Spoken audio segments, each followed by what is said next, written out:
नमस्कार, मी श्रीकांत उमरीकर. आपण पाहतात ॲनालायझर. लाईक करा, शेअर करा, सबस्क्राईब करा. आज जरा संसदेतल्या गोंधळाच्या निमित्तानं थोडंसं वेगळं मांडणी करावी असं मला वाटलं, वेगळी मांडणी करावी. मला आत्ताच्या आंदोलनाबद्दल काही बोलायचं नाही. काही व्हिडिओ करून झालेले आहेत, खूप चर्चा करून झाली, नंतर आपण त्याच्यावरती करत राहू.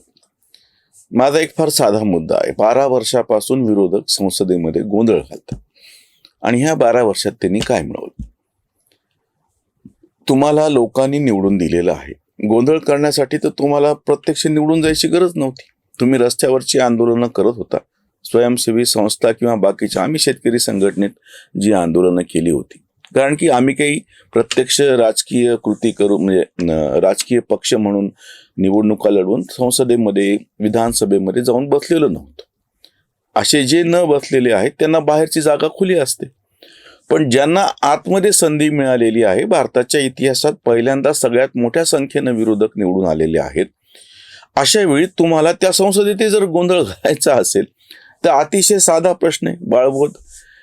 म्हणजे तुमच्याच मतदाराला पडणारा प्रश्न म्हणून सांगते, मला पडल्या तर जाऊच द्या. ह्या सगळ्या विरोधकांनी ह्याचं उत्तर द्यावं. उद्या जर त्यांचे मतदार त्यांना असं म्हणाले की तुम्हाला निवडून द्यायची काय गरज आहे? जर तुम्हाला गोंधळ घालायचा असेल तर रस्त्यावरती गोंधळ घालत बसा आयुष्यभर, आणि तुम्हाला करायचं काहीच नाहीये. मला हसू या गोष्टीचं येतंय, गेल्या 12 वर्षामध्ये या गोंधळाचा ह्यांना नेमका काय फायदा झाला? पहिली गोष्ट असती की सत्ताधाऱ्यांना त्रास देणे. सत्ताधाऱ्यांना तर काहीच फरक पडलेला नाहीये. 2014ची निवडणूक जिंकल्याच्या नंतर 19ची निवडणूक अजून जास्त संख्येने म्हणजे त्यांचा आकडा वाढलेला होता, आणि 2024ला जे सगळे लपवतात ही वस्तुस्थिती, भारतीय जनता पक्षाची मतं 70 लाखांनी वाढलेली आहे, जागा जरी कमी झाल्या तरी. म्हणजे त्यांना एका अर्थाने फायदा झालेला आहे. त्याच्यानंतर म्हणजे तुम्ही किंवा आधीपासून मोजा, 2014 पासून आज तागायत असं एक पण राज्य नाही की ज्या ठिकाणी भाजप सलग 2 निवडणुका हारली. म्हणजे त्यांची सत्ता होती, सत्ता गेली आणि परत सत्ता आली, किंवा जी सत्ता होती ती टिकवली. पण असं एकही ठिकाणी घडलेलं नाही की भाजपची सत्ता होती, मग सत्ता गेली, मग गेल्याच्या नंतर ते 2 नंबरला गेले आणि नंतर मग 3 नंबरला बाहेरच फेकले गेले. एकही राज्य नाही, मी तुम्हाला सांगतो. म्हणजे त्यांनी त्यांची जी काही राजकीय ताकद आहे केवळ केंद्रातच नव्हे, राज्यांमध्ये वाढवली. उलट पश्चिम बंगालसारखं नवीन राज्य आता जिंकून घेतलेलं आहे की जे त्यांचं कधीच नव्हतं, आत्तापर्यंत नव्हतं, आज तागायत नव्हतं. ते 2 नंबरला आले मागच्या वेळेस, आता 1 नंबरला येऊन बसलेले आहे. राजस्थान होतं, गेलं, परत आलं. गुजरात तर त्यांची सत्ता. कितीतरी राज्य. महाराष्ट्रामधली गोष्ट तुम्हाला मी सांग, हे विरोधक इतक्या बोंबा मारतायत. ह्यांना महाराष्ट्रामध्ये 2014ला जी विधानसभेची निवडणूक झाली होती, जिथे भाजप सगळ्यात मोठा पक्ष, बहुमत त्यांना नव्हतं, 122, शिवसेना आणि ते वेगळे लढले होते, तरी त्यांनी सत्ता स्थापन केली आणि विरोधकांकडे काहीच नव्हतं. 2019 निकाल लागल्याच्या नंतर महाविकास आघाडी नावाचं जांगडगुत्ता ह्यांनी तयार केला, कडबोळं तयार केलं, जे 2-2.25 वर्ष पण टिकलेलं नाही. ते सरकार कोसळलं. खरं तर कारण त्याला जनमत हेच नव्हतं.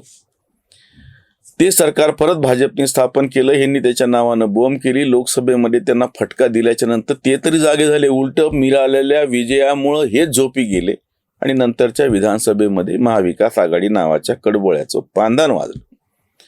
कुठेही तुम्ही संपूर्ण भारतभर विरोधकांनी 12 वर्ष जो काही गोंधळ संसदेत घातलेला आहे त्याचा फायदा राजकीय दृष्ट्या मिळालेला मला आकड्यातून दाखवून द्या. एक फायदा त्यांना मिळाला होता चांगला. आत्ता 2024ला त्यांची संख्या वाढली होती. राहुल गांधींना अधिकृतरित्या विरोधी पक्ष नेतेपद मिळालेलं होतं. त्याचा फायदा घ्यायचं सोडून ज्या भ्रमामध्ये हे राहिले, परिणामी नंतरच्या सगळ्या विधानसभेत त्यांचं पांदान वाजलं.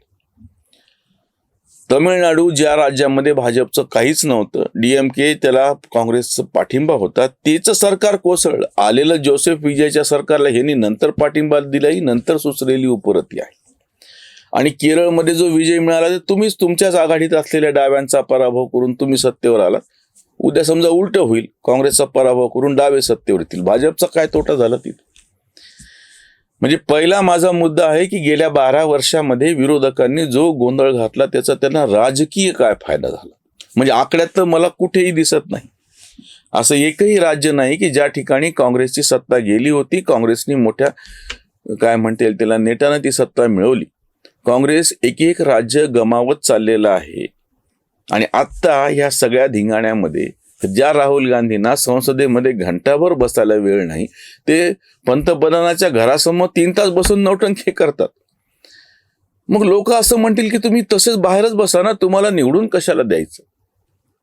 दुसरा मुद्दा, या सगळ्या काळामध्ये 12 वर्षाच्या गोंधळाच्या काळामध्ये विरोधकांमधून काही नवीन नेतृत्व समोर आलं.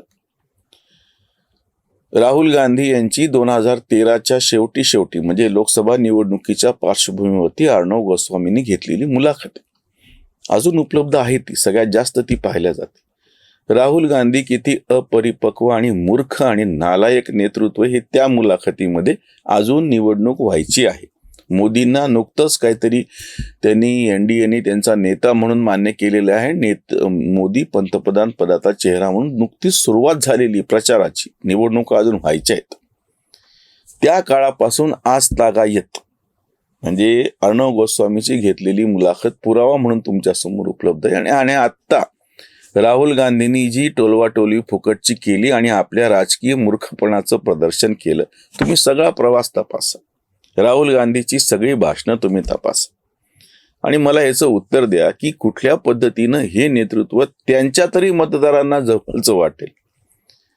म्हणजे नेतृत्व म्हणून जे आहे ते नेतृत्व कसं नालायक आहे ते अजूनही ते सिद्ध होते. नवीन नेतृत्व मला तुम्ही सांगा, एक नाव तुम्ही मला असं सांगा विरोधकातलं की जे राजकीय दृष्ट्या देशाच्या पातळीवरती समोर आलं आणि त्याचा किमान एक 5-6 राज्यांमध्ये प्रभाव आहे. एक छोटं मोठं नाव समोर येतं अरविंद केजरीवालचं. दिल्ली जिंकली, दिल्ली हारली, त्याच्यानंतर आता पंजाबमध्ये त्यांचं राज्य आहे. त्याच्या पलीकडं उरलेल्या भारतभरातल्या कुठल्याही राज्यामध्ये तो प्रभावी पक्ष म्हणून नाही. 12 वर्षातली गोष्ट सांगते. मोदी सत्तेवर आल्यापासून अण्णाचं आंदोलन अजून 3-4 वर्ष म्हणजे 15 वर्ष झाली, 16 वर्ष व्हायला लागली ह्या अरविंद केजरीवालला या सगळ्या चळवळीतून पुढे येऊन. म्हणून त्यांना देश पातळीवरती सोडाच 4 राज्यांमध्ये सुद्धा त्यांच्या पक्षाची सत्ता म्हणा किंवा अस्तित्व म्हणा दाखवता नाही आलं. जेमतेम 2 राज्यांमध्ये आहेत. दिल्लीमध्ये अजूनही मी मान्य करतो ते विरोधी पक्ष. म्हणजे एक तर सगळ्यात पहिली गोष्ट म्हणजे आकड्यातून विरोधकांना कुठलाही फायदा झालेला दिसत नाही.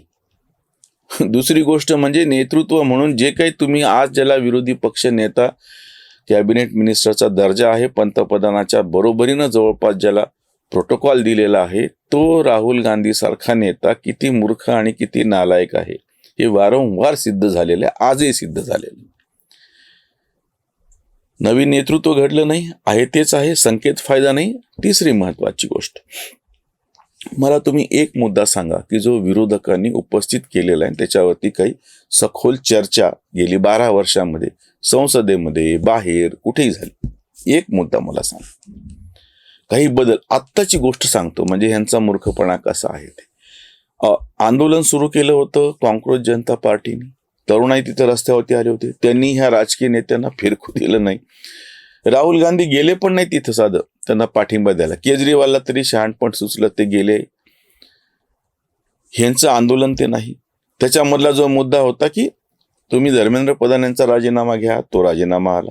त्याच्यानंतर तुम्ही समूह धोरण सगळं बदला, त्याची चर्चा करा. नंदन निलकेणीच्या अध्यक्षतेखाली टास्क फोर्स स्थापन केला गेला. नंदन निलकेणी काही भाजपचा माणूस नाही, काँग्रेसच्याच काळात त्यांना आधारचं काम दिलं गेलेलं होतं. ह्या सगळ्यामध्ये जेव्हा प्रत्यक्ष संसदेमध्ये ती चर्चा करण्यासाठी वेळ आली, कारण की चर्चेची जागा संसदच आहे, रस्त्यावर चर्चा होऊ शकत नाही. आणि तेव्हा काय केलं या विरोधकांनी? गोंधळ, पुन्हा ती चर्चाच नको. म्हणजे तुम्हाला, म्हणून मी म्हणलं की तिसरा जो मुद्दा आहे की गेल्या 12 वर्षामध्ये एक काहीतरी मुद्दा तुम्ही धरलेला आहे त्याच्यावरती सखोल चर्चा. आताही हे सगळे मुद्दे काँग्रेस जनता पार्टीकडून आलेले, त्याच्याला प्रतिसाद दिल्याच्या नंतर शासनाने जे काही आता प्रत्यक्ष चर्चा व्हायला पाहिजे तेही इतके म्हणताल म्हणजे काय बौद्धिक दृष्ट्या दिवाळखोर आहेत काँग्रेस जनता पार्टी सुद्धा. पोरसोरच आहेत, काय बोलावं. आता तुम्ही का नाही आग्रह धरला विरोधकांना की संसद चालू द्या म्हणून? जर तुमची मागणी होती त्या पद्धतीने शासनाने ऐकलं, आता हिची चर्चा व्हायला पाहिजे ना. तो कायदा पेपर फुटीच्या संदर्भात कडक असा कायदा केला जायला पाहिजे ही तुमची मागणी होती. सरकारने प्रतिसाद दिला. ते बिल तातडीनं ह्याच्यामध्ये मंजूर करून घेतलं. मंत्रिमंडळाच्या बैठकीमध्ये सोमवारी ते मांडण्याची तयारी दाखवली. विरोधक जर गोंधळ घालत असतील तर आता काँग्रेस जनता पार्टीची ही जबाबदारी होती की त्यांनी आता विरोधकांच्या मागे लागायचं, त्यांच्यावरती प्रेशर आणायचं की तुम्ही कुठल्या परिस्थितीमध्ये याच्यावर चर्चा करा. मी परत सांगतो, बिल पास होऊ द्या मुद्दा नंतरचा आहे. जे बिल संसदेमध्ये आलेलं आहे त्याच्यावरती चर्चा पण होऊ नये असं जर तुम्ही वागत असाल तर याचा अर्थ काय करा. म्हणून म्हणलं, न यांना संख्या मिळाली, न कुठलं नेतृत्व पुढं आलं, न मुद्दा पुढं आला. तिन्ही पातळीवरती विरोधक फेल आहेत. आणि याच्या उलट मी बघतो, जितका संसदेमध्ये गोंधळ होतो तितका फायदा सत्ताधाऱ्यांना मिळतो. सत्ताधाऱ्यांना काहीच फरक पडलेला नाही. तातडीनं एखादा विषय त्यांना लावून धरायचा असेल तर ते ऑर्डिनन्स काढून ते लगेच लागू पण करू शकतात. सगळी आयुध त्यांच्या हातामध्ये आहेत.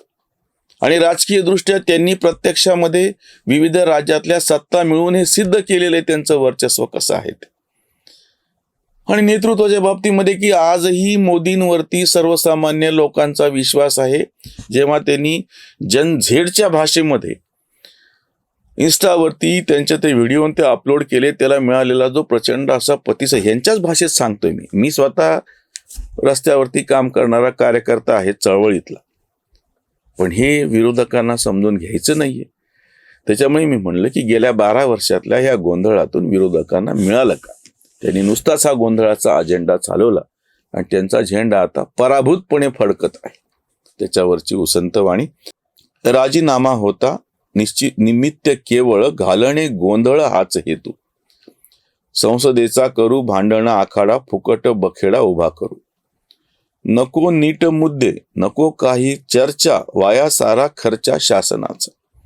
नाहीच काळजी साध्या माणसांची, स्वार्थ कणसांची शेती सारी. लोकशाहीची ही भक्कम चौकट, तिलाच चौपट करीती. 12 वर्ष झाली नाही सुधारणा, अजब धारणा विरोधींची. कांत ओळखावा कुटील हा डाव, करू पाहे घाव देशावर, करू पाहे घाव देशावर. संसदेमध्ये प्रत्यक्ष पेपर फुटीच्या बाबतीतल्या आलेल्या कायद्यावरती किमान चर्चा करणे. तो पास होऊ देऊ नका. वाटल्यास तुम्ही सगळं तुमच्याकडचे सगळे संख्याबळ वापरा. जर तुम्ही करू देत नसाल तर मग जो आम्ही वारंवार मुद्दा आता उपस्थित करतो आहोत की हा सगळा आंतरराष्ट्रीय कट आहे. भारताच्या लोकशाहीवरचा हल्ला आहे, भारताच्या सार्वभौमत्वावरचा हल्ला आहे, मोदी अमित शहा भाजप संघावरचा हल्ला आहे. याची तर आम्ही चर्चाच करत नाही. त्यांचे प्रवक्ते त्याच्याबद्दल काय बोलायचं ते बोलतील. आणि सगळ्यात तिसरी महत्वाची गोष्ट म्हणजे जी आमची उदारमतवादी सनातन अशी परंपरा आहे की जिच्या बाबतीमध्ये जागतिक पातळीवरती आता सगळ्यांना दखल घ्यावी लागते. भारत हा एक समृद्ध असा देश म्हणून पुढे येतोय. नेमके याच वेळेस हे हल्ले केले जात आहेत. याच्या मागचा हेतू काय आणि कसा कुटिले ह्याच्यासाठी काही फार मोठ्या अभ्यासाची गरज नाही. ते तुमच्या अनुभवात येत आहे. उलट मी तुम्हा सर्वसामान्य लोकांना जास्तीत जास्त धन्यवाद देईल की तुम्ही वारंवार ह्यांनी कोणी किती काही म्हणून निवडणुकीतून मतदानाच्या द्वारे मोदी सारख्या नेतृत्वावरती विश्वास ठेवला आणि त्यांना आतापर्यंत निवडून दिलं आणि तुम्ही पुढे निवडून द्याल. मी तुम्हाला साधं उदाहरण म्हणून आत्ता येणारे योग घातलेल्या निवडणुका सांगतो. याही निवडणुकांमध्ये विरोधकांच्या असा ह्या गोंधळाच्या अजेंड्याला कुठलाही त्यांचा मतदार पाठिंबा देणार नाही. म्हणूनच म्हणतो आहे 12 वर्ष फक्त गोंधळाचा अजेंडा, विरोधकांचा, पराभूत विरोधकांचा फडकतो झेंडा. इथेच थांबूया. धन्यवाद. धर्म जागृतीचा विधायक बुरुज